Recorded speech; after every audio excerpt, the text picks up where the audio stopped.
Hera, wife of Zeus and queen of the gods, was the protector of marriage and women, being deeply respected in Greek society. Although she was revered, she was also one of the most vengeful and spiteful gods on Mount Olympus, making her a poor match for her husband Zeus, whose numerous affairs would constantly draw her anger.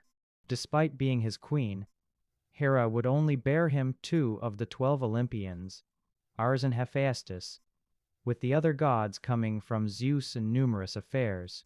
One of Zeus' most insulting acts of infidelity would be with the princess Io, one of Hera's most devoted priestesses.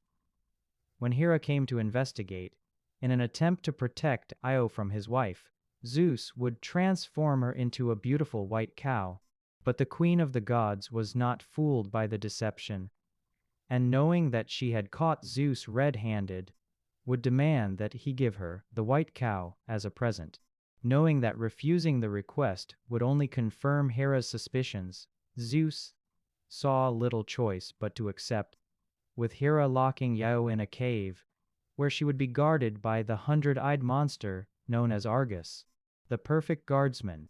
Argus could with half his eyes asleep and the other half awake, never breaking his watch.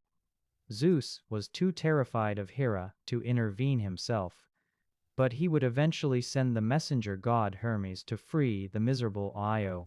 A master musician, Hermes decided to defeat Argus not through strength, but through wit. Approaching the monster as a friend, he began playing his pipes and singing sweet lullabies, until Argus began to fall asleep.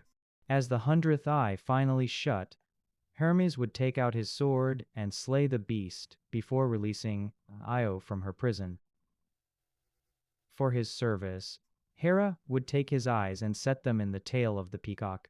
Her favorite bird would become a symbol of her power.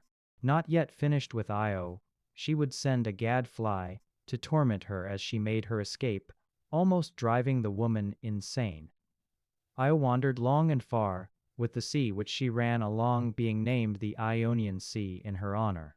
The Bosporus, which means ford of the cow, would also be named to commemorate the moment she passed by during her wanderings. Io would eventually arrive at the Nile in Egypt, far away from Hera, where Zeus would finally be able to restore her human form. The two would have a child, Epaphus, with Io becoming the ancestor to many of Greece's greatest heroes, including Perseus and Heracles. Leto, yet another of Zeus' lovers, would experience the full extent of Hera's jealous rage.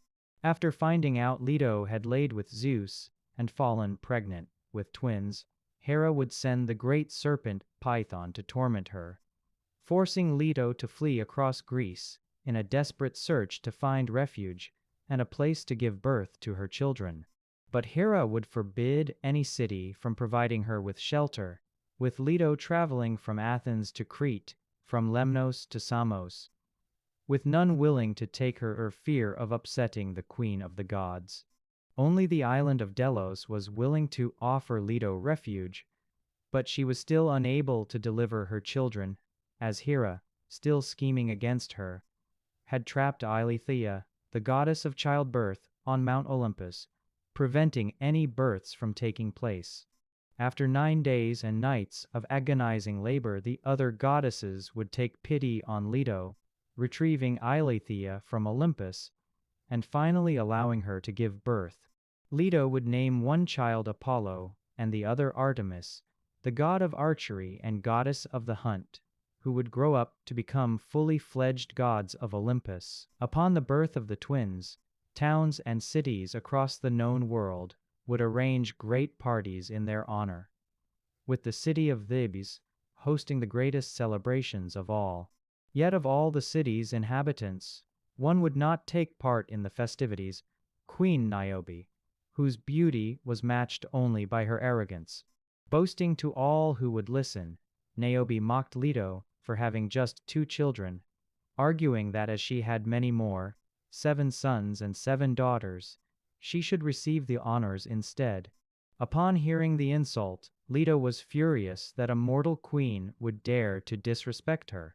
and so sent Apollo and Artemis to the city of Thebes to enact her revenge. Raining down arrows from above, Apollo would kill each of her sons and Artemis, every daughter, with Niobe left alone in despair. Distraught at the loss of her children, Niobe would flee to her homeland of Sipylus, crying uncontrollably and begging the gods to put an end to her pain.